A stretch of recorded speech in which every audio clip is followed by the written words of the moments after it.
বিষ্ণুপুরে সরস্বতী মণ্ডপে চুরির ঘটনায় এলাকায় চাঞ্চল্য।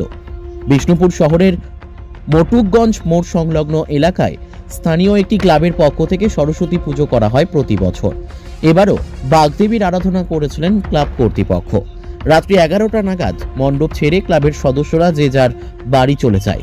অভিযোগ, রাতের অন্ধকারে কেউ বা কারা মণ্ডপে লাগানো বহুমূল্যের বেশ কয়েকটি লাইট এবং একটি মেশিন চুরি করে নিয়ে পালায়।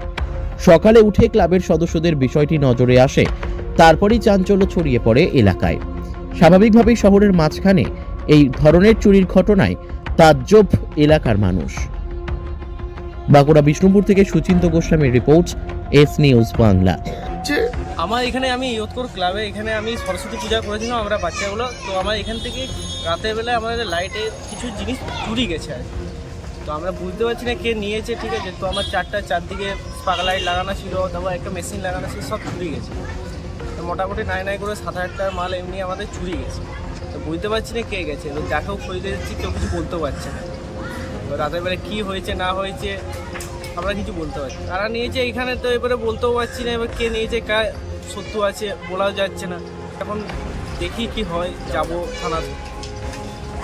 আমার নাম হচ্ছে সত্যজিৎ দাস। ঘটনা কাল রাত্রেবেলাতে রাত 11টা পর্যন্ত আমরা ছিলাম যখন, তখন লাইটটার সব খাঁচানো ছিল, স্পার্ক লাইটগুলো। তো রাত 11টার পর যখন আমরা বাড়িতে চলে গেলাম, বৃষ্টি হচ্ছিল, তো ওগুলো লাগানোই ছিল। লাইটটা অফ করে আমরা চলে গেলাম, তখন ওই 4টা পাক লাইট খুঁজে পাচ্ছি নাই। মানে কে লিয়েছে রাত্রেবেলায় বুঝতে পারছি না, কে লিয়েছে তাও জানি নাই। এখন থানায় যায়নি, থানায় যাবো আমরা, থানায় একটা ডায়েরি করবো। চুরি হয়েছে, হ্যাঁ, কে লিয়েছে বুঝতে পারছি নাই। রাত 11টার পর তো হয়েছে। ঠিক আছে, আমাদের এখানে কোনোদিনই এত বছর পূজা করছি আমরা, কোনো বছরও কিন্তু হয়নি কিছু। এই বছরে কি হঠাৎ করে হয়ে গেল বুঝতে পারছি না, কে লিয়েছে না লিয়েছে। দেখছি থানায় একটা ইনফর্ম করি, তারপরে দেখছি কে লিয়েছে। আচ্ছা বলতে এখন দেখবো আর কি, কে কি মানে কে নিতে পারে কি না নিতে আন্দাজ করে দেখছি। আপনার নাম? আমার নাম অশোক দাস।